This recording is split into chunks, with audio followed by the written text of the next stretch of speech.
கர்த்தருடைய பரிசுத்த நாமத்துக்கு ஸ்தோத்திரம் உண்டாவதாக. இந்த மனமகிழ்ச்சியான பரிசுத்த ஓய்வு நாளிலே கர்த்தருடைய பிள்ளைகளாகிய நாம் அனைவரும் ஆண்டவருடைய பரிசுத்தமான ஆலயத்திலே நம்மை சிருஷ்டித்த கர்த்தரை தொழுது கொள்ளும்படியான கிருபையை ஆண்டவர் கொடுத்ததற்காக நான் கர்த்தரை ஸ்தோத்திரிக்கிறேன். இந்த நாளிலும் ஆண்டவருடைய ஆலயத்திலே கர்த்தரை தொழுது கொள்ளும்படியாக வந்திருக்கிற தேவ பிள்ளைகள் அனைவருக்கும் என்னுடைய ஓய்நாள் வாழ்த்துக்களை நான் தெரிவிக்கிறேன். இந்த நாளிலும் உங்களோடு கூட ஆண்டவருடைய வார்த்தையை பகிர்ந்து கொள்ளும்படியாக என் தேவன் எனக்கு கொடுத்த இந்த வாய்ப்புக்காக நன்றியோடு நான் கர்த்தரை ஸ்தோத்திரிக்கிறேன். அதோடு கூட திருச்சபையின் போதகருக்கும் என்னுடைய நன்றியை தெரிவித்துக் கொள்கிறேன். இந்த நாளிலும் ஆண்டவருடைய வேத புத்தகத்தை திறந்து தியானம் செய்யும் முன்னதாக கண்களை மூடி நாம் ஜெபிக்கலாம், ஜெபம் பண்ணுவோம். இஸ்ரவேலின் தேவனாகிய எங்கள் நல்ல கர்த்தாவே, துதிகளின் மத்தியில் வாசம் பண்ணுகிறவரே, உம்மை துதிக்கிறோம், ஸ்தோத்தரிக்கிறோம். ஆண்டவரே ஸ்தோத்தரிக்கிறோம். கர்த்தராய் ஆண்டவர், நீர் எங்கள் மத்தியிலே இருப்பதற்காக உமக்கு ஸ்தோத்திரம். வாரத்தின் 7ஆம் நாள் ஓய்வு நாளிலே சபை கூடி வந்து ஆராதனை செய்யவும், உம்முடைய வேதத்தை நாங்கள் ஆராய்ந்து படித்து வேதத்துள்ள அதிசயங்களை பார்க்கும்படி எங்களுடைய கண்களை திறக்கும்படியாக உம்முடைய கரத்திலே எங்களை தாழ்த்தி ஒப்புக் கொடுக்கிறோம். உம்முடைய பரிசுத்த ஆவியானவரை கொண்டு நீர் எங்களோடு கூட பேசும்படியாக நாங்கள் ஜெபிக்கிறோம். ஆமாண்டவரே, உம்முடைய வாக்குத்தத்தம் இவ்விதமாக இருக்கிறது. பேசுகிறது நீங்கள் அல்ல, பிதாவின் ஆவியானவரே பேசுகிறார் என்று சொன்ன வாக்கு இருக்கணுங்க. ஆவியானவர் எங்களோடு கூட பேசவும், நாங்கள் கேட்டு அந்த சத்தியத்தை ஏற்றுக்கொண்டு அதன்படி நடந்து ஆண்டவருடைய ராஜ்யத்திலே நாங்கள் காணப்படத்தக்கதாக கர்த்தர் அருள் செய்ய வேண்டுமாய் ஜெபிக்கிறோம். எல்லா துதி கணமையும் உமக்கு செலுத்துகிறோம். இயேசுவின் நாமத்தில் ஜெபிக்கிறோம் பிதாவே, ஆமென். இந்த பரிசுத்தமான ஓய்வு நாளின் தெய்வீக ஆராதனை வேளையில் உங்களோடு கூட தியானிக்க வேண்டும் என்று நான் விரும்பின சத்தியம் என்னவென்றால்,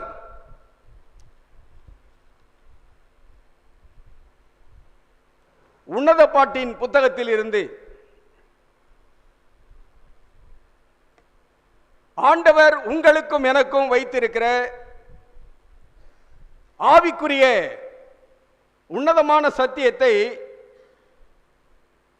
நாம் ஆராய்ந்து படித்து எந்த விதத்தில் ஆண்டவராகிய தேவன்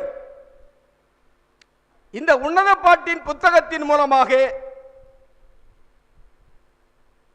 நமக்கு மேலான உன்னதமான சத்தியத்தை வைத்திருக்கிறார் என்பதை அறிந்து அந்த சத்தியத்தை கேட்பதோடு மாத்திரமல்ல, அதை புரிந்து கொண்டு நாம் ஆண்டவருடைய நாமத்தின் மகிமைக்காக ஜீவிப்பதற்கு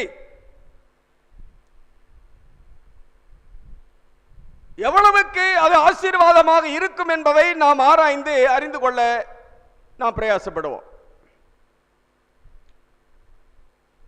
உன்னத பாட்டு ஆங்கிலத்திலே சாங் ஆஃப் சாலமன் என்று குறிப்பிடப்பட்டிருக்கிறது. இந்த உன்னத பாட்டை எழுதினவர் சாலமோன் ராஜா. அந்த உன்னத பாட்டின் புத்தகத்தின் 1ஆம் அதிகாரம் 1ஆம் வாக்கியமே அதை சொல்லுகிறது. சாலமோன் பாடின உன்னத பாட்டு என்று ஆரம்பிக்கிறது. ஏன் இது உன்னத பாட்டு என்று அங்கு சொல்லப்பட்டிருக்கிறது என்று நான் சிந்தித்து பார்த்த போது ஆண்டுடைய வேத வாக்கியத்தில் என்ன காரியத்தை அறிந்து கொண்டேன் என்று சொன்னால் அதை நாம் வாசிக்கலாம். 1 ராஜாக்களின் புத்தகம்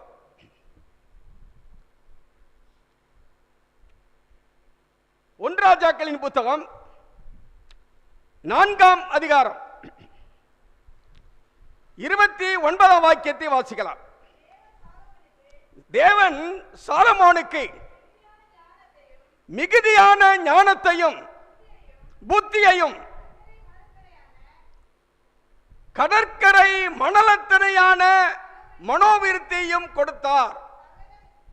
அன்பான தேவனுடைய பிள்ளைகளே, சாலமோனுடைய மகத்துவத்தை பார்த்தீர்களா? தேவன் அவருக்கு ஞானம் கொடுத்தார், அது 2 மடங்கு ஞானம் கொடுத்தார் என்று நாம் அறிந்திருக்கிறோம். ஏனென்றால் ஆண்டவர் தரிசனத்திலே அவர் தோன்றி உனக்கு என்ன வேண்டும் என்று கேட்டார்.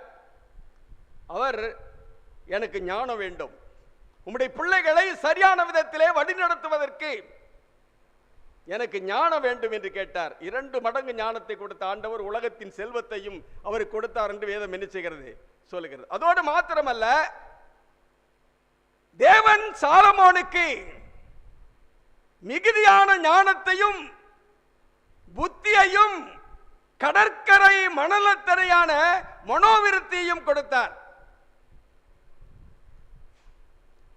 அப்படிப்பட்ட ஒரு மனிதன் எழுதினதுதான் உன்னத பாட்டு. ஆண்டவருடைய ஆவியானுடைய ஒத்தாசையை கொண்டு அவர் உங்களுக்கும் எழுதி கொடுத்திருக்கிற இந்த உன்னத பாட்டில் இருந்து நாம் உன்னதமான சத்தியங்களை நாம் படிக்க போகிறோம். அதற்கு முன்பாக 1 ராஜாக்களின் புஸ்தகத்திலே 4வது அதிகாரம் 29ஆம் வாக்கியத்தை வாசித்தோம் அல்லவா? 32ஆம் வாக்கியத்தை வாசிக்கலாம். அவன் 3000 நீதிமொழிகளை சொன்னான். அவனுடைய பாட்டுகள் 1005. அவர் எழுதின பாட்டுகள் எவ்வளவு?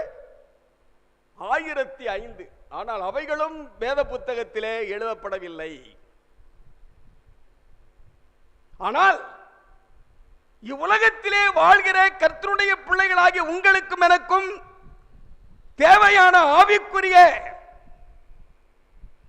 சத்தியத்தை அறிந்து கொள்வதற்காக உன்னத பாட்டு மாத்திரம் உங்களுக்கும் எனக்கும் இங்கே எழுதி கொடுக்கப்பட்டிருக்கிறது.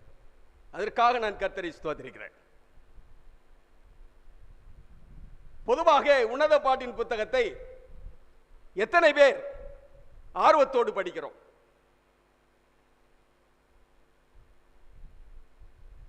உன்னத பாட்டின் புத்தகத்தை விருப்பத்தோடு ஆர்வத்தோடு படிக்கிறவர்கள் மிகவும் சொற்பமான பேர் தான். காரணம் என்னவென்று சொன்னால்,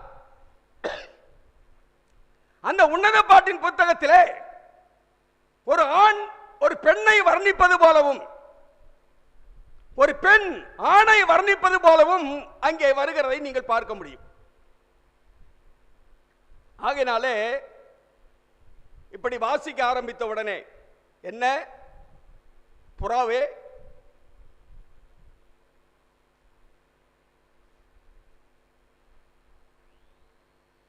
என் நேசர் என்னுடையவர், உன்னுடைய கண்கள் புறா கண்கள், உன்னுடைய கன்னங்கள் மாதுளம்பழம்,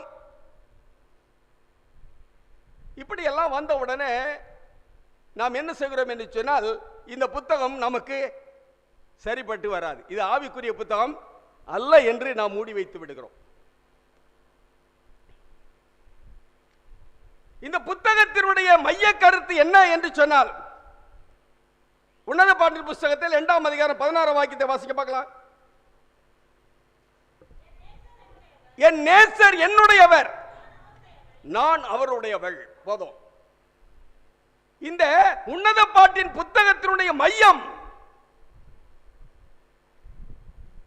உள்ளான கருத்து என்னவென்று சொன்னால், என் நேசர் என்னுடையவர், நான் அவருடையவள். அப்படியானால் இங்கே இந்த வாக்கியத்தை பார்க்கும் பொழுது என்ன நாம் பார்க்கிறோம் என்று சொன்னால், மணவாளனுக்கும் மணவாட்டிக்கும் உள்ள உறவு. கணவனுக்கும் மனைவிக்கும் உள்ள உறவு. நீங்கள் நானும் முதலாவதாக அறிந்து கொள்ள வேண்டும் என்று விரும்புகிற காரியம் என்னவென்று சொன்னால், நம்முடைய நேசர் இயேசு, நாம் அவருடைய ஜனங்கள்.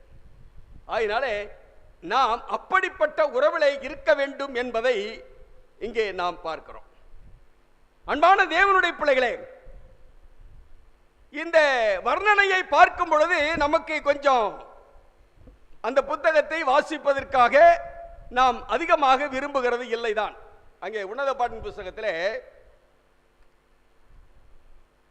1 அதிகாரம் 15 வாக்கியத்தை பாருங்க. என் பிரியமே, என் பிரியமே, நீ ரூபவதி, நீ ரூபவதி, உன்னுடைய கண்கள் புறா கண்கள். 4 அதிகாரம் 1 வாக்கியம். நீ ரூபவதி, என் பிரியமே, நீ ரூபவதி. அதிலிருந்து நீங்கள் வாசித்துக் கொண்டே வந்தீர்கள் என்று சொன்னால் வர்ணித்துக் கொண்டே வரும். ஒரு பெண்ணை எவ்வளவுக்கு அதிகமாக வர்ணனை செய்து மேலாக அந்த பெண்ணை உயர்த்தி சொல்ல வேண்டுமோ அந்த அளவுக்கு அந்த வசனங்கள் வந்து கொண்டிருக்கும். 5 அதிகாரம் 10 வாக்கியத்தை பாருங்க. அங்கே என் நேசர் வெண்மையும் சிகப்புமானவர். நன்றா கவனித்துக் கொள்ளுங்கள். இங்கே மணவாளனை பற்றி சொல்லுகிறார். என் நேசர் வெண்மையும் சிவப்புமானவர். அன்பான கர்த்தருடைய பிள்ளைகளே, இவைகளை நாம் வாசிக்கும் போது என்ன செய்யறோம்னா அப்படியே மூடி வச்சிடறோம், அவ்வளவுதான்.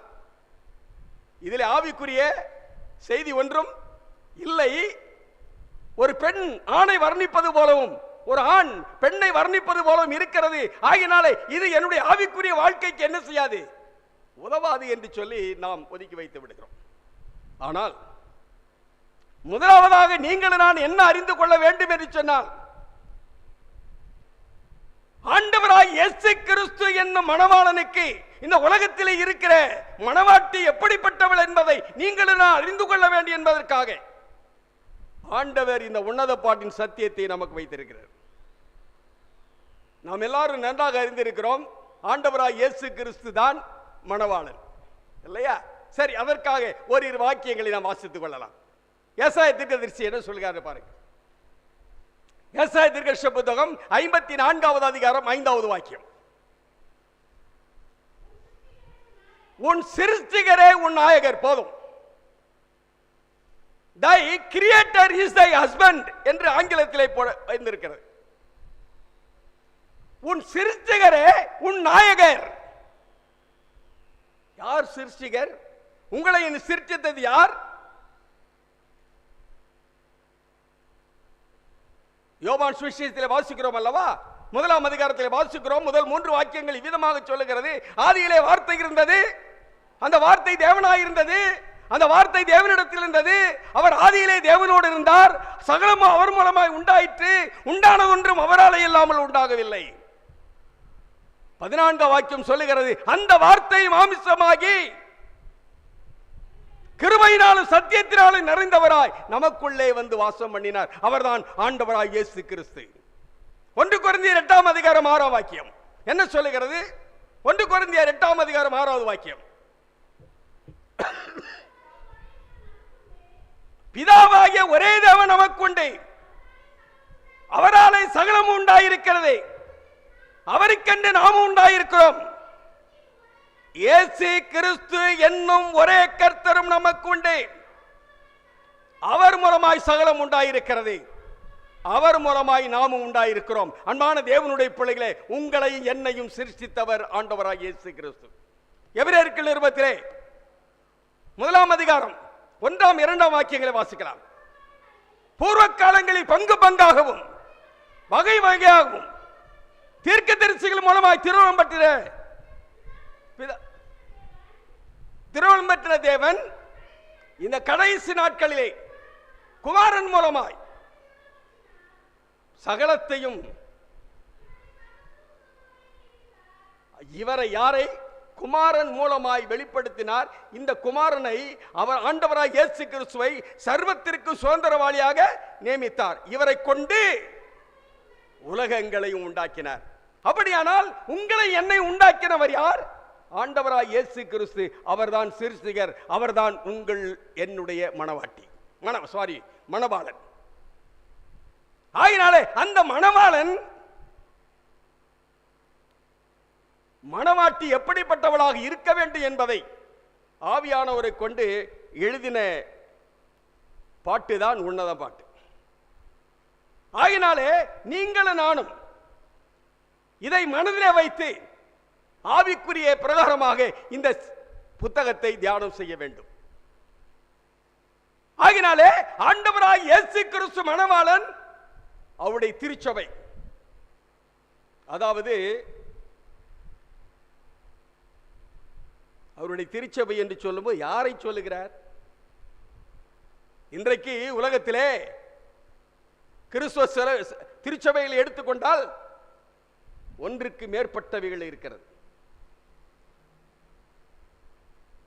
அப்படியானால் எது உண்மையான மணவாட்டி என்பதை அறிந்து கொள்ளும்படியாக ஆண்டவர் தம்முடைய வேதத்தின் மூலமாக நமக்கு ரகசியத்தை வெளிப்படுத்தி இருக்கிறார். கர்த்தருக்கு ஸ்தோத்திரம். அன்பான தேவனுடைய பிள்ளைகளே,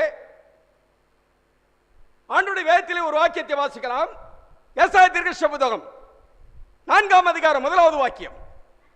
அந்நாளில் 7 ஸ்திரீகள் ஒரே புருஷனை பிடித்துக் கொண்டு, நாங்கள் எங்கள் சொந்த ஆகாரத்தை புசிப்போம், எங்கள் சொந்த வஸ்திரத்தை உடுப்போம், எங்கள் நிந்தை நீங்கும்படிக்கு உம்முடைய பெயர் மாத்திரம் எங்கள் மேல் விளங்கட்டும் என்பார்கள். அந்நாளில் எத்தனை பேர்? 7 ஸ்திரீகள்.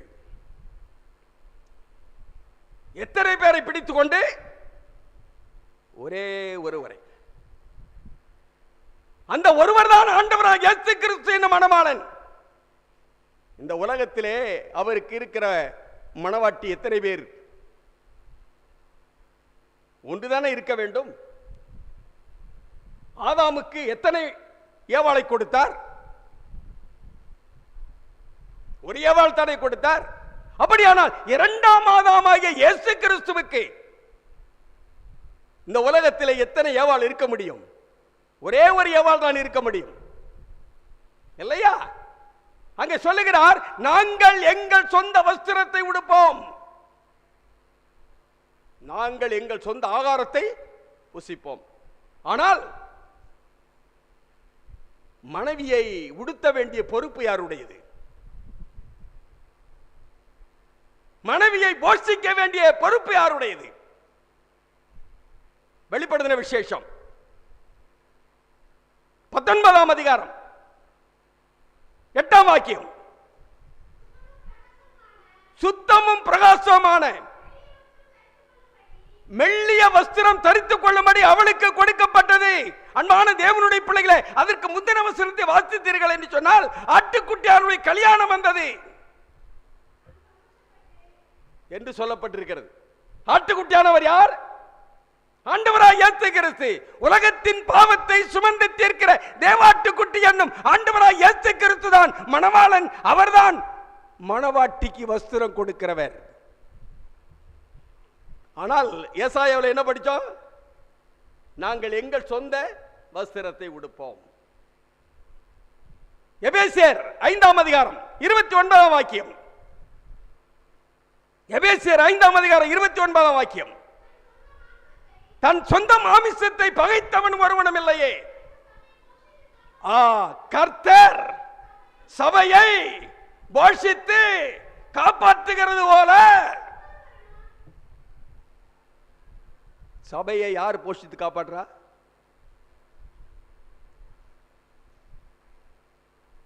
கர்த்தர்.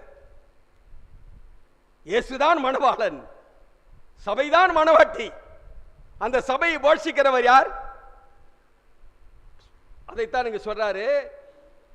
கர்த்தர் சபையை போஷித்து காப்பாற்றுகிறது போல ஒவ்வொருவனும் தன் மாமிசத்தை போஷித்து காப்பாற்ற கிடவன். கணவன் மனைவியை போஷித்து காப்பாற்ற வேண்டும். கணவன் மனைவிக்கு உடை கொடுக்க வேண்டும். அதை போல ஆண்டவராகிய இயேசு கிறிஸ்து என்னும் அந்த மணவாளன் உங்களுக்கும் எனக்கும் வஸ்திரத்தை கொடுக்கிறார், கல்யாண வஸ்திரம். ஏசாயா 61ஆம் அதிகாரம் 10ஆம் வாக்கியத்தை வாசிக்கும் போது அங்கே சொல்லுகிறார், கர்த்தருக்குள் பூரிப்பாய் மகிழுகிறேன், என் ஆத்துமா களி கூர்ந்திருக்கிறது. மணவாளன் ஆபரணங்களினால் தன்னை அலங்கரித்துக் கொள்வதற்கும் மணவாட்டி தன்னை நகைகளினால் சிங்காரித்துக் கொள்வதற்கும் ஒப்பாக இரட்சிப்பின் வஸ்திரங்களை எனக்கு உடுத்தி நீதியின் சால்வையை எனக்கு தரித்தார். யார் அதை கொடுத்தது? என் ஆண்டவராய் இயேசு கிறிஸ்து என்னும் மணவாளன். மணவாளன் ஆகினாலே இந்த உன்னத பாட்டிலே மணவாளன் மணவாட்டியை பேசுகிறார், மணவாட்டி மணவாளனை பேசுகிறாள். அவர்களை தான் வர்ணிக்கிறார். அப்படின்னா ஆண்டவராகிய கிறிஸ்து என்னும் மணவாளன் சபையாகிய அந்த மணவாட்டியை அங்கே வர்ணிக்கிறார். ஆகினால இதிலிருந்து நீங்கள் நான் ஆவிக்குரிய பாடங்களை கற்றுக்கொண்டு நீங்கள் நானும் கிறிஸ்து என்னும் அந்த ஒரே மணவாளனுக்கு உண்மை உள்ளவர்களாக வாழ்ந்து அவர் வரும்போது ஆட்டுக்குட்டியான கல்யாண விருந்திலே கலந்து கொள்வதற்கு ஏற்றவர்களாக இருக்க வேண்டும் என்பதற்காக ஆவியானவரை கொண்டு இந்த உன்னத பாட்டின் புஸ்தகத்தை ஆண்டவர் நினைத்திருக்கிறார், உங்களுக்கு எனக்கு எழுதி கொடுத்திருக்கிறார். அன்பான தேவனுடைய பிள்ளைகளே, இப்படிப்பட்ட ஒரு சிந்தையை நாம் வைத்தவர்களாக ஆண்டவருடைய சத்தியத்தை நாம் தியானித்து பார்க்கலாம். அந்த உன்னத பாட்டின் புஸ்தகத்துக்கு மறுபடியும் போகலாம். அங்கே முதலாவதாக நீங்கள் நான் என்ன அறிந்து கொள்ள வேண்டும் என்று தேவன் விரும்புகிறார் என்று சொன்னால், அங்கே உன்னத பாட்டின் புஸ்தகத்திலே 1ஆம் அதிகாரம் 6ஆம் வாக்கியத்தை பாருங்கள். சரி, போதும். மணவாட்டி மணவாள இடத்தில் என்ன சொல்றார் அப்படின்னா, நான் என்ன யாரு எப்படி இருக்கேன்? கருப்பாயிருக்கிறேன். பொதுவாக உலகத்திலே இருக்கிற நம்முடைய சந்ததிகள் தன்னுடைய மகனுக்கோ மகளுக்கோ வரன் பார்க்கிறார்கள் சொன்னால், போய் கருப்பா இருக்கிற பொண்ணை பார்ப்போமா? சொல்லும் போதே சொல்லுவோம். கடந்த 2 வாரத்துக்கு முன்னதாக ஒரு சகோதரன் அங்கே கூப்பிட்டார். பையனுக்கு 27 வயசு ஆயிடுச்சு, அவனுக்கு திருமணம் பண்ண வேண்டும், அவனுக்கு ஒரு பெண் பார்க்க வேண்டும். சரியா, எப்படி நீங்க எதிர்பார்க்கிறீங்க அப்படின்னு நான் கேட்டேன். அவர் சொன்னாரு, பொண்ணு சிகப்பா இருக்கணும். அவர் மாத்திரம் இல்ல, இன்றைக்கு உலகத்திலே அநேகர் சொல்லுகிற வார்த்தை இதுதான். பொண்ணு எப்படி இருக்கணும்?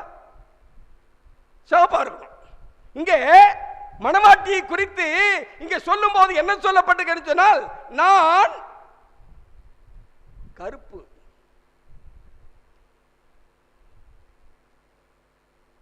சரி, மணவாளன் எப்படி இருக்கிறாரு? இயேசுவானவர். இயேசுவானவர் எப்படி இருக்கிறாரு அப்படின்னு சொன்னா, இங்க 5ஆம் அதிகாரத்தில் 10வது வாக்கியத்தை வாசிக்க பார்ப்போம். என் நேசர் வெண்மையும் சிகப்புமானவர். Price God. ஆண்டவராகிய இயேசு கிறிஸ்து எப்படி இருக்கிறார் என்றால், வெண்மை, பரிசுத்தமானவர், சிகப்பு, அழகானவர். அந்த உன்னத பாட்டிலே 5ஆம் அதிகாரத்தில் கடைசி வாக்கியத்தை பாருங்க. அவர் வாய் மிகவும் மதுரமாயிருக்கிறது, அவர் முற்றிலும் அழகுள்ளவர். அவரிடத்தில் குறையா கிடையாது, அவர் முற்றிலும் அழகுள்ளவர். இவரே என் நேசர். எருசலேமின் குமாரத்திகளே, இவரே என் நேசர். பாத்தீங்களா, மணவாளன் எப்படி இருக்காரு? சிகப்பும் வெண்மையுமானவர், அழகில் சிறந்தவர். அப்படிப்பட்டவருக்கு மணவாட்டி எப்படி இருக்கா? கருப்பு. மணவாட்டி தன்னை கருப்பு என்று ஒத்துக்கொள்ளுகிறார். ஆனா இன்றைக்கு பாவம் செய்த நான் பாவம் செய்தேன் என்று ஒத்துக்கொள்ளுகிறேனா?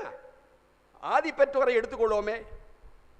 ஆதாமையும் ஏவாளையும் ஆண்டவர் ஏதேன் தோட்டத்தில் வைத்தார். எல்லா கனியும் புசிக்கும்படியாக ஆண்டவர் கட்டளை கொடுத்தார்.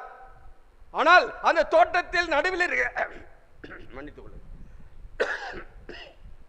அந்த தோட்டத்தின் நடுவில் இருக்க நன்மை தீமை அறியத்தக்க கனியை புசிக்க வேண்டாம், புசிக்க நாளிலே சாகவே சாவார். மீறி புசித்தார்கள்.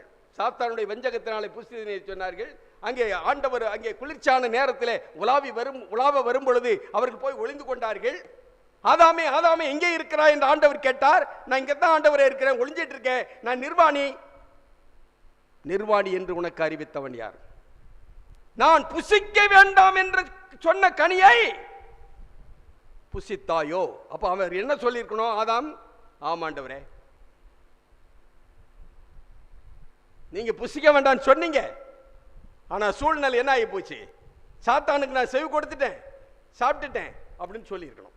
ஆனால் அவன் என்ன சொன்னார் என்றால், ஏவாள் தான் அதற்கு காரணம். ஏவாள் நீ ஏன் சாப்பிட்ட? சர்ப்பம் என்னை வஞ்சித்தது. எல்லாரும் இன்றைக்கு உலகத்தில் அப்படிதான். தவறு செய்தவர்கள், பாவம் செய்தவர்கள், குற்றம் செய்தவர்கள், ஏன் இதை செஞ்ச அப்படின்னு சொன்னா, நான் செய்யல, சூழ்நிலை அப்படி ஆயிடுச்சு, அவன் தான் தூண்டி விட்டான், இப்படித்தான் ஆச்சு போச்சு, இதை தான் சொல்லிட்டு இருக்கோம். ஆனால் யாராவது நான் தான் செய்தேன் என்று சொல்லுகிறோம் என்று சொன்னால் வெறுக்கு குறைவு. ஆனால் இங்கே மணவாட்டி என்ன சொல்லுகிறாள் என்று சொன்னால், நான் கருப்பு. அதே கருப்பு என்று இவள் ஒத்துக்கொண்டாள் என்று சொன்னாலும், நான் ஏற்கனவே சொன்னேன்ல, ஆதாம் ஏவாளெல்லாம் சாக்கு போக்கு சொன்னாங்கன்னு. அதே மாதிரி 5ஆம் வாக்கியத்தை பாருங்க. எருசலேம் குமாரத்திகளே, மன்னித்துக் கொள்ளுங்கள், உன்னத பாட்டிலே 5ஆம் வாக்கியம் தான். எருசலேம் குமாரத்திகளே, கேதாரின் கூடாரங்களைப் போலவும் சாலமோனின் திரைகளைப் போலவும் நான் கருப்பாய் இருந்தாலும் அழகா இருக்கேன். இப்ப நம்ம எல்லாம் என்ன சொல்லிட்டு இருக்கோம்? நான் கருப்பு தான், ஆனா எப்படி இருக்கேன்? அழகா இருக்கேன். அன்பானவர்களே, பாவம் செய்யறது அழகாத்தான் இருக்கும். சர்ப்பம் பார்க்கிறதுக்கு அழகாத்தான் இருக்கும், ஆனால் அது வஞ்சகம் இருக்கிறது அல்லவா? அதை யோசித்து பாருங்கள். அந்த வஞ்சகத்தின் பலன் என்ன தெரியுமா? மரணம். ஆகினாலே இங்கே நீங்களும் நானும் முதலாவதாக இந்த உன்னத பாட்டில் இருந்து படித்துக் கொள்ளுகிற பாடம் என்னவென்று சொன்னால், நீங்கள் நான் கருப்பு என்று ஒத்துக்கொள்ள வேண்டும். அதாவது நீங்கள் நான் பாவி என்று ஒத்துக்கொள்ள வேண்டும். ஏனென்றால் மணவாளனாகிய கிறிஸ்து அவர் வெண்மையும் சிகப்புமானவர், மணவாட்டி ஆகிய நான் கருப்பாக இருக்கிறது எந்த விதத்திலும் அவருக்கு ஏற்ற துணை அல்ல. ஆனால் நான் கருப்பு என்று, அதாவது நான் பாவி என்று ஒத்துக்கொள்ளும் பொழுது நான் அவரிடத்திலே போக அவர் என்னை ஏற்றுக்கொள்வதற்கு ஆயத்தமாக இருக்கிறார். எப்படி நான் போக வேண்டும்? அப்பா, எப்படி இந்த காணாமல் போன மகன் சொன்னல்ல, அப்பா உமக்கு விரோதமாகவும் பரத்துக்கு விரோதமாக பாவம் செய்தேன். தாவீது பாவம் செய்த பொழுது நாத்தானை கொண்டு ஆண்டவன் உணர்த்தினார். அவர் ஒரு கதையை சொல்லி அவனுடைய பாவத்தை உணர்த்தின போது, அப்படிப்பட்ட மனுஷன் என்னுடைய ராஜ்யத்தில் இருக்கான, அவன் கொலை செய்யப்படணும், நீதான்ப்பா. உடனே அவர் சொன்னார், ஐயோ நான் பாவம் செஞ்சிட்டேன். அதுக்கு பிறகு தாவீதினுடைய வாழ்க்கையிலே அவன் பாவம் செய்யவில்லை என்று வேதம் சொல்லுகிறது. நீங்கள் நான் கருப்பு உண்மைதான், பாவிகள் உண்மைதான். ஆனால் நீங்கள் நான் செய்ய வேண்டிய காரியம் என்னவென்று சொன்னால், கிறிஸ்து என்னும் அந்த இரட்சகரிடத்திற்கு போக வேண்டும். அவரிடத்திலே போய் நாம் என்ன செய்ய வேண்டும்? அப்பா உமக்கு விரோதமாக, பரத்துக்கு விரோதமாக நான் என்ன செய்தேன்?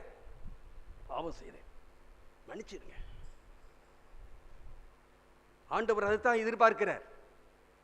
நீங்கள் நான் எண்ணி பாருங்கள், நீங்களும் நானும் ஆண்டவராகிய கிறிஸ்து என்னும் அந்த மணவாளனுக்கு முன்பாக அவருக்கு ஒப்பாக நாம் இருக்கிறோமா? அவருக்கு ஏற்ற துணையாக இருக்கிறோமா? அப்படி இல்லை என்று சொன்னால் உடனே அவரிடத்திலே போய் என்ன செய்ய வேண்டும்? மன்னிப்பு கேட்கணும். அவர் என்ன செய்வார் தெரியுமா? ஏசாயா சொல்றார் பாருங்க, 1ஆம் அதிகாரம் 18ஆம் வாக்கியம்.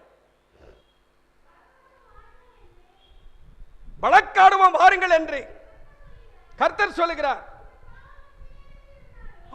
உங்கள் பாவங்கள் சிவேர் என்று இருந்தாலும் உறைந்த மலையைப் போல் வெண்மையாகும், இரத்தாம்பர சிவப்பாய் இருந்தாலும் பஞ்சை போல் வெண்மையாகும். பிரைஸ் காட், ஹல்லேலூயா. அன்பான தேவனுடைய பிள்ளைகளே, ஆண்டவராய் இயேசு கிறிஸ்து என்னும் அந்த இரட்சகரிடத்திலே போகும்போது அவர் என்ன செய்கிறார் என்று சொன்னால், என்னுடைய கருப்பு நிறத்தை, அதாவது என்னுடைய பாவத்தை மன்னித்து அவரை போலாகிறார். அவர் வெண்மையும் சிகப்புமானவர், அதை போல என்னை ஆக்கிறார். இப்ப நான் அவருக்கு ஈக்குவலா இருக்கனா? ஏன்னா அவரை போல இல்லாம நான் எங்க போக முடியாது, பரலோகத்துக்கே போக முடியாது. 1 யோவான் 3ஆம் அதிகாரம் 2ஆம் வாக்கியத்தை வாசிங்க. பாவம் செய்கிறவன், 1 யோவான் 3ஆம் அதிகாரம் 2வது வாக்கியம். பிரியமானவர்களே, இப்பொழுதே தேவனுடைய பிள்ளைகளாய் இருக்கிறோம், இனி எவ்விதமாய் இருப்போம் என்று இன்னும் வெளிப்படவில்லை. ஆகிலும் அவர் வெளிப்படும் போது அவர் இருக்கிற வண்ணமாகவே நாம் அவரை தரிசிப்பதினால் அவருக்கு ஒப்பா இருப்போம். Praise the Lord. நீங்கள் என்ன அவருக்கு ஒப்பா இருக்கணும். ஆனால் இந்த உன்னத பாட்டின் புத்தகத்தில் இருந்து நாம் என்ன படித்துக் கொள்கிறோம் என்று சொன்னால், நம்முடைய ஆண்டவராய் இயேசு கிறிஸ்து என்ற மணவாளனுக்கு நீங்கள் நான் ஒப்பானவர்கள் இல்லை. கருப்பு, பாவம் செய்தவர்கள், ஆனாலும் அந்த பாவத்தை உணர்ந்து ஆண்டவராகிய கிறிஸ்துவிடத்திலே போகும்போது அவருடைய இரத்தத்தினாலே கழுவி உங்களை என்னையும் சுத்திகரித்து அவருக்கு ஒப்பாக என்ன செய்கிறார், மாற்றுகிறார். அதான் ஏசாயா சொன்னார், உங்கள் பாவங்கள் எல்லாம் நீக்கப்பட்டு சிவப்பா மாறிடுவீங்க, வெண்மையாயிருவீங்க. எதனால? ஆண்டவராய் இயேசு கிறிஸ்துவினுடைய இரத்தத்தினால. நாம் நம்முடைய பாவங்களை அறிக்கையிட்டால் எல்லா அநியாயத்தை நீக்கி நம்மை சுத்திகரிப்பதற்கு அவர் உண்மையும் நீதியும் உள்ளவராக இருக்கிறார். அந்த தெய்வம் உண்மை உள்ள தெய்வம். அவரிடத்திலே போகிற ஒரு பாவியையும் அவர் தள்ளி விடுகிறதில்ல. என்னிடத்தில் வருகிற ஒருவனை நான் புறம்பே தள்ளுகிறதில்லை. துன்மார்க்கன் சாகிறது எவ்வளவு வேணும் எனக்கு பிரியமோ, அவன் மனம் திரும்பி பிழைப்பது அல்லவோ எனக்கு பிரியம். அன்பான தேவனுடைய பிள்ளைகளே, முதலாவது பாடம் நீங்களும் நானும் உன்னத பாட்டிலிருந்து என்ன படித்துக் கொள்கிறோம் என்று சொன்னார், நீங்களும் நானும் நம்முடைய மணவாளனாகிய கிறிஸ்துவுக்கு ஏற்றவர்கள் இல்லை. அவர் சிவப்பும் வெண்மையானவர், அவர் பரிசுத்தமானவர், அவரிடத்திலே பாவம் இல்லை. வேதம் சொல்லுகிறது. 1 யோவான் 3ஆம் அதிகாரம் 5ஆம் வாக்கியத்தை வாசிக்கும் போது, அவர் நம்முடைய பாவங்களை சுமந்து தீர்க்க வெளிப்பட்டார் என்று அறிவோம், அவரிடத்தில் பாவம் இல்லை. ஆனால் உங்களிடத்தில் என்னிடத்தில் என்ன இருக்கிறது? பாவம் இருக்கு. நான் கருப்பு என்று நான் ஒத்துக்கொள்ள வேண்டும், நான் பாவி என்று நான் ஒத்துக்கொள்ள வேண்டும். பாவி என்று ஒத்துக்கொண்டு அந்த பாவத்திற்காக வருத்தப்பட்டு மனஸ்தாபப்பட்டு கண்ணீர் விட்டு கதறி அழுது என் ஆண்டவரிடத்திலே போய், அப்பா உமக்கு விரோதமாக பரத்துக்கு விரோதமாக பாவம் செய்தேன் என்று சொல்லும் பொழுது அவர் என்ன நினைச்சுகிறார்? மன்னித்து என்னை அவரை போல வெண்மையாக என்ன செய்கிறார்? மாற்றுகிறார். ஆண்டவராய் இயேசு கிறிஸ்து இந்த உலகத்தில் இருந்தபோது அவரை குறித்து இங்கே சொல்லுகிறார். என்ன? அதுக்கு முன்னதாக ஒரு பிரசங்கில ஒரு வசனத்தை வாசித்துக் கொள்வோம். பிரசங்கின் புஸ்தகத்திலே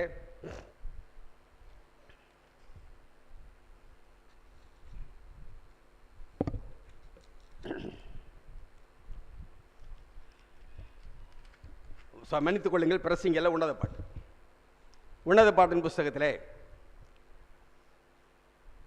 4ஆம் அதிகாரம் 12ஆம் வாக்கியத்தை பாருங்க. என் சகோதரியே, என் மணவாளியே, நீ அடைக்கப்பட்ட தோட்டமும் மறைவு கட்டப்பட்ட நீரூற்றும் முத்தரிக்கப்பட்ட கிணறுமாய் இருக்கிறாய். என்னது சொல்லப்பட்டிருக்கிறது? நீ அடைக்கப்பட்ட தோட்டம். யாரு? கிறிஸ்துவுக்குரிய மணவாட்டியாகிய சபை. அப்படின்னா நீங்களும் நானும். சபை என்று சொன்னால் யாரு? நீங்களும் நானும் தான். அப்போஸ்தலர் 2ஆம் அதிகாரம் கடைசி வாக்கியம் அப்படித்தான் சொல்லுகிறது. தேவனை துதித்து ஜனங்கள் எல்லாரும் தயை பெற்றிருந்தார்கள். ரட்சிக்கப்படுகிறவர்களை கர்த்தர் அனுதினமும் சபையிலே சேர்த்து கொண்டு வந்தார்.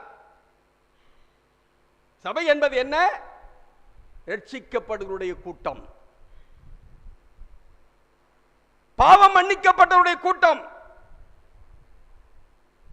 அந்த அதுதான் மணவாட்டி. மணவாட்டி பற்றி சொல்லுகிறார். என்ன? சகோதரியே, என் சகோதரியே, என் மணவாளியே, நீ அடைக்கப்பட்ட தோட்டமும் மறைவு கட்டப்பட்ட நீரூற்றும் முத்தரிக்கப்பட்ட கிணறுமாயிருக்கிறாய். ஆண்டவராய் இயேசு கிறிஸ்து முத்தரிக்கப்பட்டிருந்தாரா? முத்திரை தரித்திருந்தாரா? வாசிங்க பார்க்கலாம். யோவான் சுவிசேஷம் 6ஆம் அதிகாரம் 27ஆம் வாக்கியம்.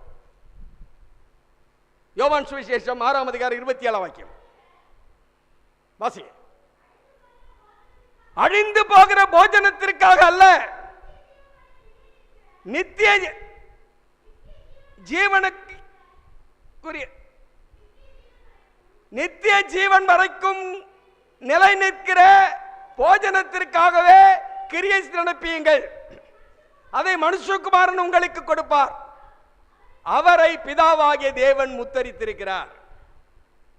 அப்போ அவர் சுத்தமா இருந்தாரு, வெண்மையா இருந்தாரு, பரிசுத்தமா இருந்தாரு, அவரை முத்தரித்திருந்தார்கள். நீங்களும் நான் முத்திர போடப்பட்டிருக்கோமா? அவருக்கு சமமா இருக்கணும்ல. இப்ப ஆண்டவராகிய கிறிஸ்து நம்முடைய பாவத்தை நீக்கி நம்மை சுத்திகரித்து வெண்மையாக்கிட்டாரு. வெண்மையாக்கப்பட்ட நம்மை ஆண்டவர் முத்தரித்திருக்கிறாரா என்று சொன்னால் அங்கே எபேசியர் 1ஆம் அதிகாரம் 13வது வாக்கியம்.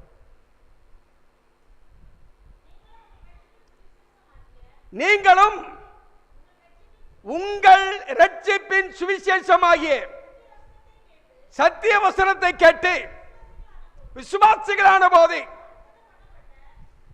வாக்குத்தத்தம் பண்ணப்பட்ட பரிசுத்த ஆவியானவரால் முத்திரை போடப்பட்டீர்கள். பிரைஸ் காட், ஹல்லேலூயா. ஆகினால தான் நான் ஞானஸ்நானம் பெற்று, ஆண்டவராகிய கிறிஸ்து ஞானஸ்நானம் பெற்று கரையேறின உடனே வானம் திறக்கப்பட்டது. ஆவியானவர் புறாவை போல அவர் மேல் வந்து என்ன செய்தார்? இறங்கினார். அதே விதமாக உண்மையான மனம் திரும்புதோடு யாரெல்லாம் மறுபிறப்பின் அனுபவத்திலே பிரவேசிக்கிறோமோ அவர்கள் எல்லாருக்கும் ஆவியானவர் என்ன செய்கிறார்? முத்தரிக்கிறார். அப்போ நீங்களும் நானும் கிறிஸ்துவுக்கு சமமாக இருக்கிறோம். இப்போ ஆகினாலே அந்த சமமாக வேண்டும் என்று சொன்னால் முதலாவதாக நீங்களும் நானும் பாவி என்று நினைச்ச வேண்டும், ஒத்துக்கொள்ள வேண்டும். பாவத்திற்காக மனஸ்தாபப்பட வேண்டும், பாவத்தை அறிக்கையிட வேண்டும். அப்பொழுது கிறிஸ்து நம்மை என்ன செய்கிறார்? அவருடைய இரத்தத்தினாலே கழுவி நம்மை சுத்திகரித்து வெண்மையாக்குகிறார். அதோடு மாத்திரமல்ல, நாம் அவருடையவர்கள் என்பதை ஆவியானவரை கொண்டு முத்தரித்து அவருக்குரியவர்களாக என்ன செய்கிறார்? நம்மை வைத்திருக்கிறார். ஆகினாலே கிறிஸ்துவுக்குள் பிரியமானவர்களே, முதலாவதாக நீங்களும் நான் என்ன ஆவிக்குரிய பாடத்தை உன்னத பாட்டின் புத்தகத்திலிருந்து படித்துக் கொள்கிறோம் என்று சொன்னால், நம்முடைய ஆண்டவராகிய கிறிஸ்து மணவாளன், சபையாகிய நீங்களும் நானும் மணவாட்டி. ஆனால் நீங்களும் நான் எந்த விதத்திலும் அவருக்கு ஒப்பானவர்கள் அல்ல. அவர் வெண்மையும் சிகப்புமானவர், நாம் கருப்பு. ஆனால் அவரிடத்திலே போகும் பொழுது அந்த கருப்பை நீக்கி, அதாவது பாவத்தை நீக்கி அவருடைய இரத்தத்தினாலே கழுவி சுத்திகரித்து உங்களை என்னையும் என்ன செய்கிறார்? அவருக்கு ஒப்பானவர்களாக மாற்றுகிறார். அவருடைய குவாலிஃபிகேஷன், அவருடைய தரம், நம்முடைய குவாலிஃபிகேஷன் தரம் எப்படி இருக்கு? ரெண்டும் ஒண்ணா இருக்கு. இப்போ அப்போ அதை நீங்களும் நான் பெற்றிருக்கிறோமா? இந்த உன்னத பாட்டின் புத்தகத்திலிருந்து முதலாவது பாடம் ஆவிக்குரிய பாடம் என்ன என்று சொன்னால், என் ஆண்டவராகிய கிறிஸ்து என்ற மணவாளனுக்கு ஒப்பாக சரியான பொருத்தமான ஜோடியாக இருக்கிறேனா என்பதை நான் என்ன செய்ய வேண்டும்? கேட்டுப்பாங்க. என்கிட்ட பாவம் இருந்துச்சுன்னா நான் இன்னும் கருப்பா தான் இருக்கிறேன். அப்ப நான் என்ன செய்யப்படல? வெண்மையாகல, முத்தரிக்கப்படல, அவருக்கு சொந்தமாகல. ஒரு ஒரு ப்ராப்பர்ட்டி, அதாவது ஒரு வஸ்துவை நாம் வாங்குறோம்னு சொன்னா அது நமக்கு சொந்தமான கிரயம் கூட தான் மட்டும் போதாது, அது என்ன செய்யணும்? முத்திரை போடப்பட வேண்டும். என்றைக்கு நீங்கள் நானும் ஆவியானவரால் முத்திரை போடப்படுகிறோமோ அன்றைக்கு நீங்கள் நானும் கிறிஸ்து என மணவாளனுக்கு சொந்தமானவர்கள். ஆகினால இந்த முதலாவது பாடத்தை உன்னத பாட்டின் புத்தகத்திலிருந்து நீங்கள் நானும் கற்றுக்கொண்டோம் என்று சொன்னார். நீங்கள் நானும் நம்மை நாமே கேட்டுக்கொள்ள வேண்டும். என்ன எது சொன்னால், am I black? நான் கருப்பா இருக்கேனா? அப்படி இருந்தா உடனே என்ன செய்ய வேண்டும்? கிறிஸ்துவிடத்தை போக வேண்டும். கிறிஸ்துவினிடத்திலே போய், அப்பா நான் கருப்பா இருக்கேன், நான் பாவியா இருக்கேன், நான் துன்மார்க்கனா இருக்கேன், அநியாயக்காரனா இருக்கேன், உமக்கு சமமானவனாக நான் இல்ல. ஆகையினாலே தயவாக என்ன செய்யுங்க, என்னுடைய பாவத்தை மன்னிச்சு என்ன செய்யுங்க, நம்முடைய ரத்தத்தினால கழுவி என்னை சுத்திகரித்து என்ன செய்யுங்க, என்னை உம்மை போல மாற்றும்.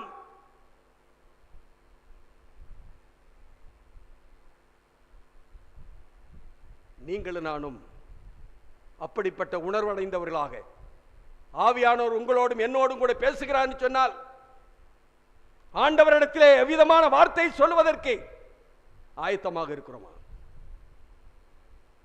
நம்மை நாமே சோதித்து பார்ப்போம். ஆகினாலே கிறிஸ்துவுக்குள் பிரியமான தேவனுடைய மகனே மகளே, உங்களுடைய வாழ்க்கையிலும் என்னுடைய வாழ்க்கையிலும் ஆண்டவராகிய கிறிஸ்து என்னும் மணவாளனுக்கு காத்து கொண்டிருக்கிற திருச்சபையாக இருந்தால், அவருக்கு ஒப்பாக நீங்கள் நானும் இல்லாமல் அவருடைய ராஜ்யத்திற்கு போக முடியாது என்பதை உணர்ந்து கொள்ள வேண்டும். ஆகையினாலே உன்னத பாட்டிலிருந்து படித்துக் கொள்ளுகிற முதலாவது பாடம்,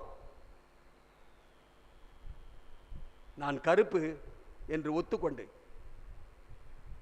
அந்த கருப்பை என்னிடத்திலிருந்து நீக்கி என்னை வெண்மையாக்குகிற கிறிஸ்துவனிடத்தில் நினைச்ச வேண்டியனே ஒப்புக் கொடுக்க.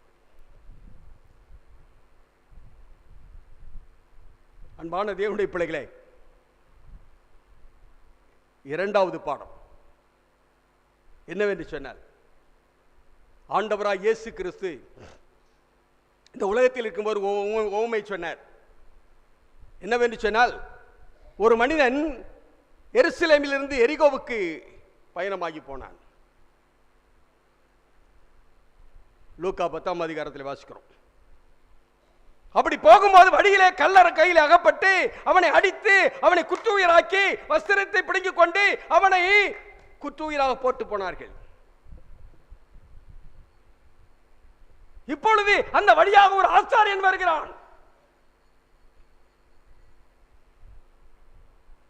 அவனை பார்த்து விட்டு விலகி போகிறான். அதற்கு பிறகு ஒரு லேவியன் வருகிறான்.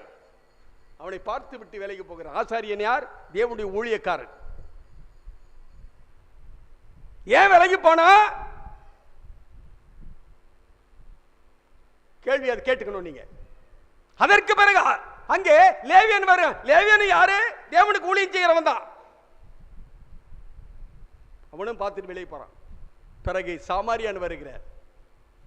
சமாரியான் வரும் பொழுது பார்க்கிறார், கிட்ட வந்து தன் வாகனத்தை விட்டு இறங்கி அவனை தூக்கி எடுத்து அவன் காயங்களுக்கு எண்ணெயும் திராட்சரசமும் பார்த்து அவனை சத்திரத்திலே கொண்டு போய் பராமரித்தான் என்று வேதம் சொல்லுகிறது. அப்படியானால் யார் அது?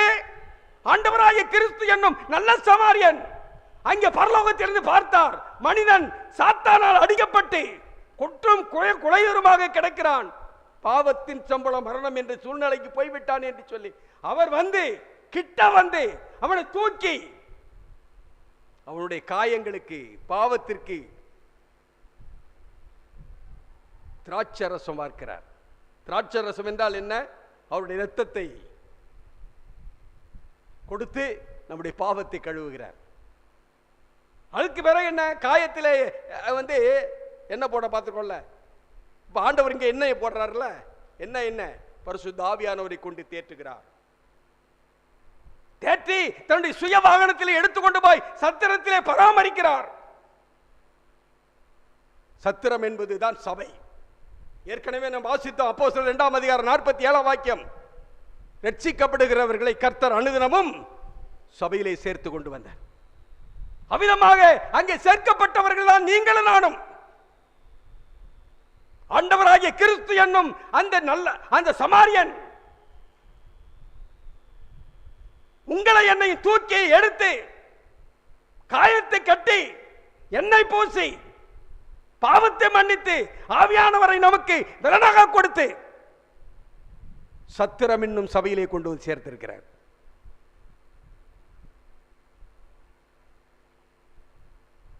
இந்த சபையிலே இருக்கிற சத்திரக்காரன் யார் தெரியுமா? பக்த உச்சம். இப்போ போதகர் என்ன செய்ய வேண்டும்? ஆண்டவராகிய கிறிஸ்து என்னும் அந்த சமாரியன் அவனை கொண்டு வந்து சேர்த்து விட்டு அவர் கையில் என்ன கொடுத்துருக்காரு தெரியுமா? 2 வெள்ளிக்காசை கொடுத்துட்டு போறார். 2 வெள்ளிக்காசு. என்ன சொல்லிட்டு போறாரு? இதை கொண்டு இவனை பராமரித்துக் கொள். அது என்ன வெள்ளிக்காசு கொடுத்துட்டு போனாரு? அப்புறம் சொல்றாரு, இதை கொண்டு அவனை பராமரித்துக் கொள், நான் போயிட்டு திரும்பி வருவேன். வரும்போது இதற்கு அதிகமாக நீ செலவு செய்திருந்தால் அதை உனக்கு நினைச்சிருவேன். இந்த வெள்ளிக்காசு என்ன தெரியுமா? சங்கீதம் 12:6 வாசி.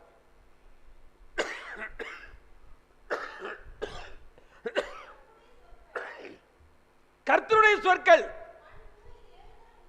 மண் குகையில் 7 தரம் உருக்கி புடமிடப்பட்ட வெள்ளிக்கொப்பான சுத்த சொற்களாயிருக்கிறது. வெள்ளி காசு, வெள்ளி படம் 2 சொன்னார்கள். நம்ம கையில் இருக்க வேத புத்தகம் பழைய புதிய ஏற்பாடு என்னும் வேத புத்தகத்தை, அந்த வெள்ளி காசை நம்முடைய கையிலே கொடுத்திருக்கிறார். போதகருடைய கையில கொடுத்திருக்கார். போதகர் என்ன செய்ய வேண்டும்? கர்த்தரால் மீட்கப்பட்ட இந்த ஜனத்தை போஷிக்க வேண்டும். அவர் சொல்லிட்டு போறாரு, இதுக்கு மேல நீ செலவு பண்ணா நான் வரும்போது கொடுப்பேன். இதுக்கு மேல யாராவது பிரசங்கம் பண்ண முடியுமா?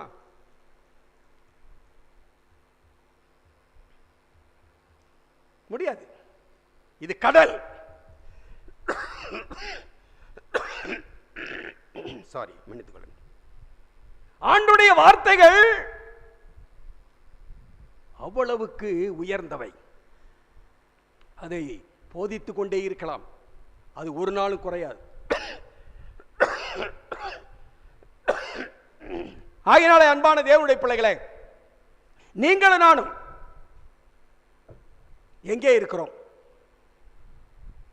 சத்திரத்தில் இருக்குமா? கர்த்தருக்கு ஸ்தோத்திரம்.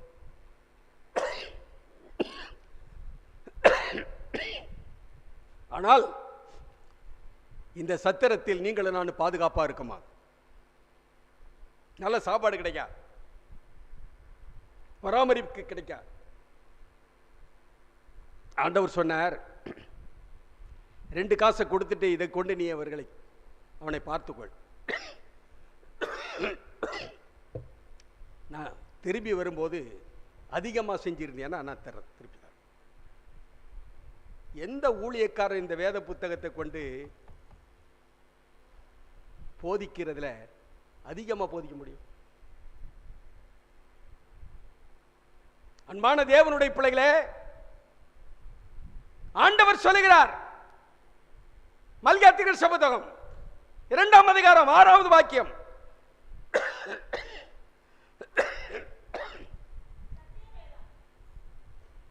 மல்கியா 2:6, சத்திய வேதம் அவன் வாயில் இருந்தது, அவனுடைய உதடுகளில். யாருடைய உதடுகளில்? பாதி தான் வாசிக்கிறீங்க. ஆசாருடைய உதடுகள் அறிவை காக்க வேண்டும். 2:6 7. ஓகே, சாரி, மன்னித்துக் கொள்ளுங்கள். ஆசாருடைய உதடுகள் அறிவை காக்க வேண்டும். வேதத்தை அவன் வாயிலே தேடுவார்களே, அவன் சேனைகளின் கர்த்தருடைய தூதன். சத்திரக்காரன் யாரு? ஆசாரியன், ஊழியக்காரன், போதகர், குருவானவர், ஐயர், எந்த பேர் வேணாலும் வச்சு அழைச்சுக்கங்க. அவருடைய வாயில் என்ன இருக்கணும்? என்ன இருக்கணும்? ஆசாரியனுடைய உதடுகள் அறிவை காக்க வேண்டும். வேதத்தை அவன் வாயிலே தேடுவார்கள். வேதம் என்ன தெரியுமா?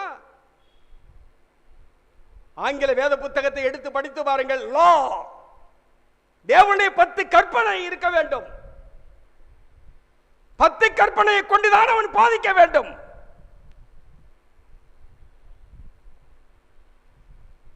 இன்றைக்கு இருக்கிற ஊழியக்காரருடைய வாயில 10 கற்பனை இருக்கா?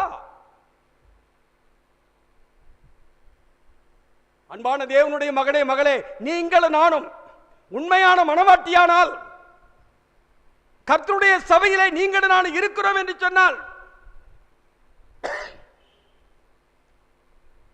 ஆண்டவருடைய வேதத்தை கொண்டு போதிக்கப்பட வேண்டும். ஆண்டவருடைய 10 கற்பனை உங்களுக்கு போதிக்கப்பட வேண்டும். ஆண்டவர் சொல்றாருங்க, ஆசாருடைய உதடுகள் அறிவை காக்க வேண்டும். இன்னொரு வாக்கியத்தை வாசிங்க, உன்னத பாட்டின் புஸ்தகம் 4ஆம் அதிகாரம், உன்னத பாட்டின் புஸ்தகம் 4ஆம் அதிகாரம் 11ஆம் வாக்கியம். நல்லா கவனிக்கணும். மணவாளன் மணவாட்டி கிட்ட பேசுறார். மணவாளன் யார்கிட்ட பேசுறார்? மணவாளன் யார்? கிறிஸ்து. மணவாட்டி யார்? சபை. அப்படியானால் கிறிஸ்து இப்பொழுது உங்களிடத்திலும் என்னிடத்திலும் பேசுகிறார். மணவாளியே, உன் உதடுகளில் இருந்து தேன் ஒழுகுகிறது, உன் நாவின் கீழ் தேனும் பாலும் இருக்கிறது. தேன் என்ன, பால் என்ன?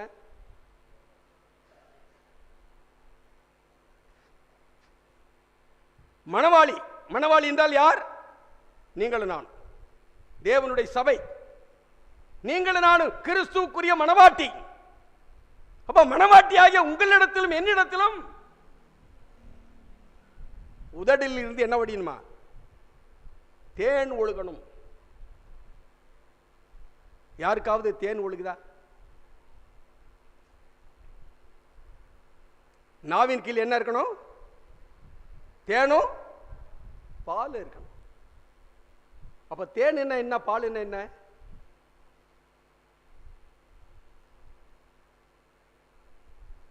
சரி, வாசிங்களேன். சங்கீதம் 19.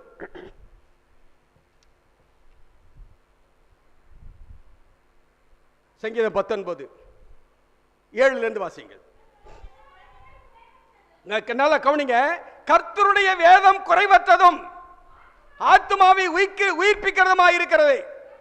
கர்த்தருடைய சாட்சி சத்தியமும் பேதையை ஞானியாக்கிறதுமாக இருக்கிறது. கர்த்தருடைய நியாயங்கள் செம்மையும் இருதயத்தை சந்தோஷிப்பிக்கிறதுமாக இருக்கிறது. கர்த்தருடைய கற்பனை தூய்மையும் கண்களை தெளிவிக்கிறதுமாக இருக்கிறது. கர்த்தருக்கு பயப்படும் பயம் சுத்தமும் என்றைக்கும் நிலைக்கிறதுமாக இருக்கிறது. கர்த்தருடைய நியாயங்கள் உண்மையும் அவைகள் அனைத்தும் நீதியுமாயிருக்கிறது. நல்ல கவனிக்கணும். அவைகள் பொன்னிலும் மிகுந்த பசும் பொன்னிலும் விரும்பப்படத்தக்கதும் தேனிலும் தேனி கூட்டில் இருந்து ஒழுகும் தெளிதேனிலும் மதுரமாயிருக்கிறது. என்னது? என்னது? தேனிலும் தேன் கூட்டிலிருந்து ஒழுகிற தெளிதேன் என்னது? கற்பனை. ஆண்டுடைய 10 சட்டங்கள், 10 கற்பனைகள் தேன். பால் என்ன? 1 பேதுரு 2:3. 1 பேதுரு 2:3. நீங்கள் வளரும்படி புதிதாய் பிறந்த குழந்தைகளைப் போல தீர்வசனமாகிய களங்கமில்லாத ஞானப்பாலின் மேல் வாஞ்சியாயிருங்கள். பால் என்று சொன்னால் ஆண்டுடைய வசனங்கள், பழைய புதிய ஏற்பாடு என்று அனைத்தும். இன்னைக்கு சில போதகர்கள் சொல்லுவாங்க, பழைய ஏற்பாடு வேண்டாம்,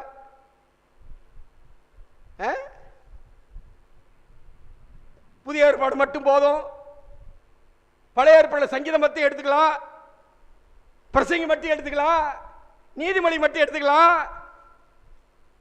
நம்ம எடுக்கிறதுக்கு தள்ளுறதுக்கு முடியாது. ஆண்டவர் சொல்லியிருக்காரு, வெளிப்படுத்தல் படித்து பாருங்க, என்னுடைய வசனத்தை யார் தள்ளுனா என்ன நடக்குங்கிறத ஆண்டவர் சொல்லியிருக்காரு. அதோட யாராவது கூட்டுனா என்ன நடக்குன்னு சொல்லியிருக்காரு. வெளிப்படுத்தல் 22ஆம் அதிகாரத்தில் வாசித்து பாருங்க. அன்பான தேவனுடைய பிள்ளைகளே, நீங்களும் நானும்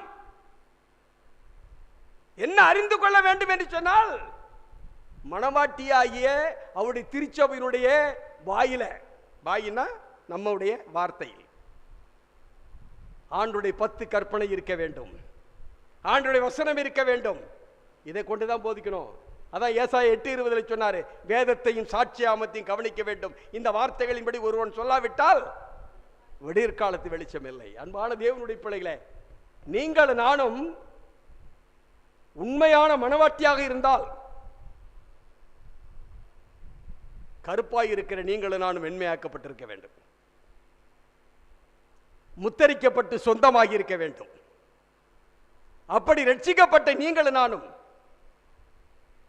பாவ மன்னிப்பை பெற்ற நீங்களும் நானும் சத்திரமாகிய சபையிலே இருக்க வேண்டும். அதைத்தான் உன்னத பாட்டில் சொல்லுகிறார். 1ஆம் அதிகாரம் உன்னத பாட்டில் என்ன சொல்றார் பாருங்க. 1ஆம் அதிகாரத்தில் 7ஆம் வாக்கியத்தை பாருங்க. என் ஆத்துமநேசரே, உம்முடைய மந்தையை எங்கே மேய்த்து மத்தியானத்தில் எங்கே மடக்குகிறீர் எனக்கு சொல்லும். சரி, ஆண்டவர் அங்கே மணவாட்டி கேட்கிறார். என்ன கேட்கிறார்னா, உம்முடைய மந்தை எங்கே மேய்க்கிறீங்க, எங்க மடக்குறீங்க, எங்க வச்சிருக்கிறீங்க? மந்தை மேய்க்கிற இடம் இதுதான் திருச்சபை. அப்ப திருச்சபைக்கு வரணும். எப்போ வரணும்? மந்தை மேய்க்கிற இடம் திருச்சபை. இந்த திருச்சபையில் வருகிற நீங்களும் நானும் மேய்க்கப்பட வேண்டும். அதற்கு தான் ஓய்வு நாள் கொடுத்திருக்காருங்க. வாரத்தின் 7ஆம் நாள் ஓய்வு நாள் எதுக்கு கொடுத்தாரு? அன்பான தேவனுடைய பிள்ளைகளே, இன்றைக்கு உண்மையான மனவாட்டியாக இருக்கிற நீங்களும் நானும் கர்த்தரால் போதிக்கப்பட வேண்டும். கர்த்தர் போதிக்கிற இடம் அவருடைய திருச்சபை. அவருடைய திருச்சபையிலே நீங்களும் நானும் இருக்க வேண்டும். அதைத்தான் இந்த உன்னத பாட்டிலே அந்த மணவாட்டிக்கு இருக்கிற வாஞ்சை, என் நேசரே, உம்முடைய மந்தை எங்கே மேய்த்து எங்கே மடக்குகிறீர்? கர்த்தரின் மேய்ப்பராய் இருக்கிறார், நான் தாழ்ச்சி அடையேன். அவர் என்னை புல்லுள்ள இடங்கள் மேய்த்து அமர்ந்த தண்ணீர்கள் என்னை கொண்டு போய் விடுகிறார் என்று 23ஆம் சங்கீதத்தில் படிக்கிறோம் அல்லவா? அவர் மடக்கி போதிக்கிற இடம் இதுதான், மேய்க்கிற இடம் இதுதான். இங்கே போதிக்கப்பட வேண்டும். எப்போ? அது வாரத்தின் 7ஆம் நாள் ஓய்வு நாள். அதான் லேவியராகமம் 23ஆம் அதிகாரம் 3ஆம் வாக்கியம் சொல்லுகிறது, 6 நாள் நீ வேலை செய்ய வேண்டும், 7ஆம் நாளோ என்னது? பரிசுத்த சபை கூடுதலான ஓய்வு நாள். வாரத்தின் 1ஆம் நாள் சபை கூடி வர்ற நாள் இல்ல. ஆண்டவருடைய வேதம் சொல்லுகிறது, 6 நாள் நீ வேலை செய்ய வேண்டும், 7ஆம் நாள் பரிசுத்த சபை கூடுதலான ஓய்வு நாள். அதைத்தான் மணவாட்டி கேட்கிறா, என் நேசரே, உம்முடைய மந்தையை எங்கே மடக்கி எங்கே மேய்க்கிறீர்? அன்பான தேவனுடைய பிள்ளைகளே, மந்தை மடக்குகிற இடம் இந்த திருச்சபை. மண்டை மேய்க்கிறவர் ஆண்டவராய் இயேசு கிறிஸ்து. கர்த்தரின் மேய்ப்பராயிருக்கிறார், நான் தாழ்ச்சி அடையேன். அவர் என்னை புல்லுடைய இடங்களை மேய்த்து அமர்ந்த தண்ணீர்கள் அண்டை கொண்டு போய் விடுகிறார்.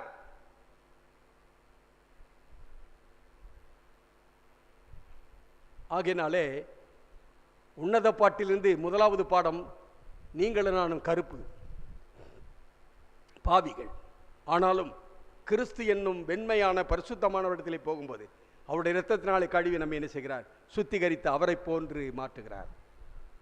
இரண்டாவதாக, அப்படி மாற்றப்பட்ட அனைவரையும் அவருடைய மந்தையில் என்ன செய்கிறார்? கூட்டி சேர்க்கிறார். அவர் போதிக்கிறார். இந்த பரிசுத்த நாளிலே நீங்களும் நான் வருகிறோம் என்று சொன்னால் அதற்கு காரணம் என்ன என்றால், அன்பான தேவனுடைய பிள்ளைகளே, நீங்களும் நானும் உண்மையாக ஆண்டவராகிய கிறிஸ்துவின் இரத்தத்தால் மீட்கப்பட்டவர்கள்.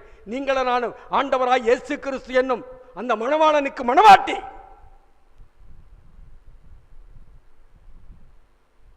நீங்களும் நானும் ஆண்டுடைய திருவசனத்தினாலும் கற்பனையினாலும் போதிக்கப்படுகிறோம். இதை நீங்களும் நானும் உணர்ந்து ஒருபோதும் இந்த சத்திரத்தை விட்டு போயிடக்கூடாது. சத்திரத்தை விட்டு போயிடக்கூடாது. ஆண்டவர் வரும்போது போதகரை மட்டும் கேட்க மாட்டார். 2 பணம் கொடுத்தல்ல, ஏன் அதை சரியாக கவனிக்கலன்னு கேட்கறது மாட்டும் இல்லை, உங்களை என்னையும் கேட்பாரு. அவர் நல்லா சாப்பாடு போட்டார்ல, நீ என்னத்துக்கு வெளியே போனன்னு கேட்பாரு. மீதமுள்ள காரியங்களை வருகிற நாட்களில் படிக்கலாம். அன்பான தேவனுடைய பிள்ளைகளை, உன்னத பாட்டின் சாதாரணமான புத்தகம் அல்ல, உன்னதமான சத்தியங்கள் அடங்கி இருக்கிறது.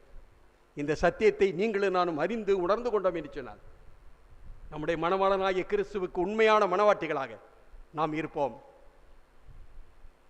அவர் வரும்போது நாம் எல்லாரும் அவருடைய ராஜ்யத்திலே காணப்படுவதற்கு ஏற்ற விதத்திலே இந்த சத்தியம் நம்மை வழிநடத்தும் என்று நான் விசுவாசிக்கிறேன்.